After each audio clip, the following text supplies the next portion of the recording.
everybody, this is Brittany from Teach Me ABA, and I'm so excited to continue our series on Task List 5. So if you haven't been watching Section E, we've been discussing our compliance and ethics codes for behavior analysts. And everything that you hear today comes straight from the BACB. So please go ahead, stick around, and let's get into it. We're going to talk about behavior analysts as supervisors.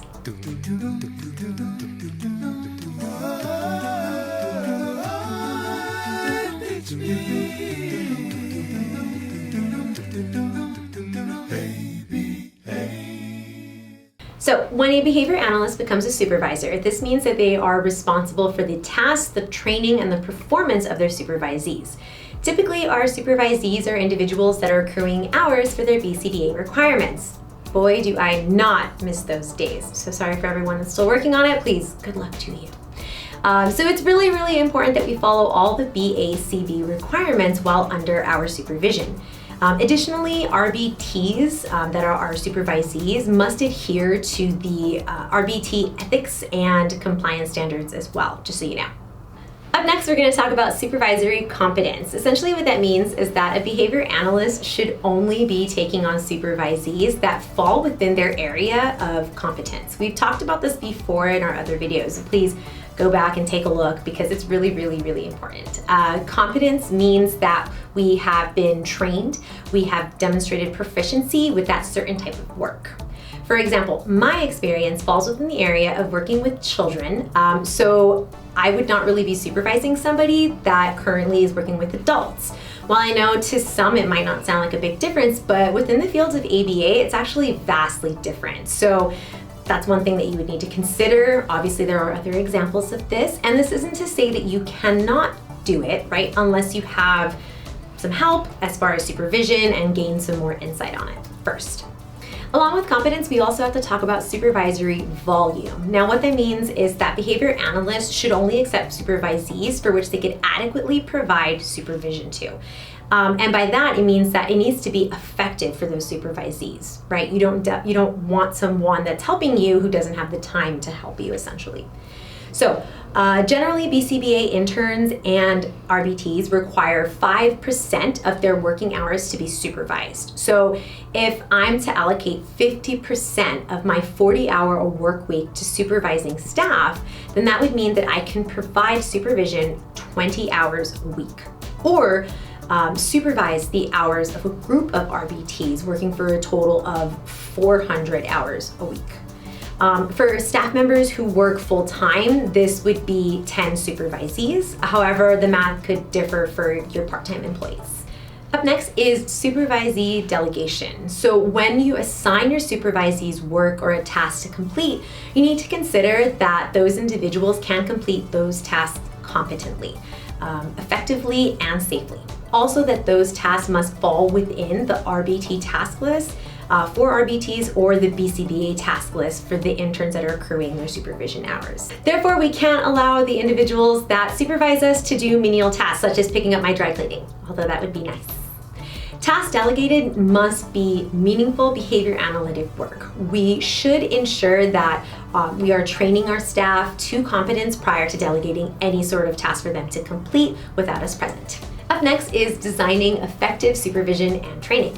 So when training and providing supervision, you need to make sure that this is all behavior analytic informed. It must be effective and meet the requirements of the BACB licensure and certification. Behavior skills training, known as BST, is the most evidence-based training method for employees and is one that behavior analysts should be utilizing with their supervisees. Look for an upcoming video on more details about this training method. When conducting trainings, though, you should collect data based on the staff's performance.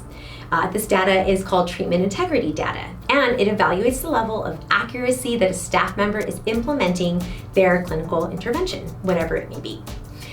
You can determine whether or not your training or your supervision strategy is effective by evaluating whether or not this treatment integrity increases after you provide training and their supervision.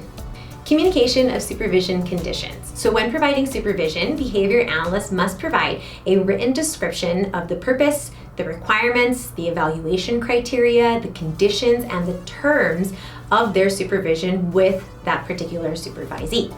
This should also be outlined under what conditions it may be appropriate to terminate a supervision relationship, such as unresponsiveness to the supervision, ethical concerns related to the supervisee or the supervising individual. Okay, up next is providing feedback to our supervisees. So behavior analysts must supervise in a way where their feedback and their reinforcement systems improve the performance of their supervisees. As supervisors, we need to document the training and the feedback that we give all of our supervisees on an ongoing basis. Feedback can either be constructive, such as informing somebody that they've implemented a procedure incorrectly and outline the correct performance for them. And then feedback can also be reinforcing, such as providing praise for accurate implementation of a program. Generally, supervisors should aim with 4 pieces of positive feedback for every 1 instance of corrective feedback. Up next, we're going to be evaluating the effects of supervision. So when we talk about this, we're talking about the fact that behavior analysts are required to design systems that evaluate the ongoing supervision that we provide. So not only are we making sure that our BTs can do something, we need to make sure that our work is also effective.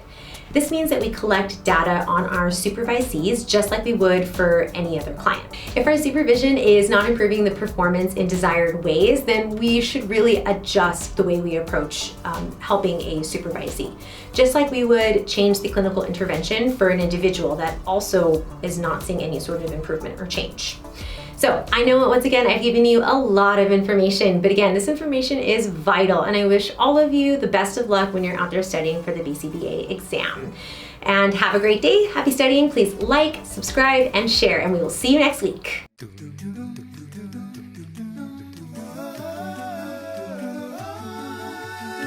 To me.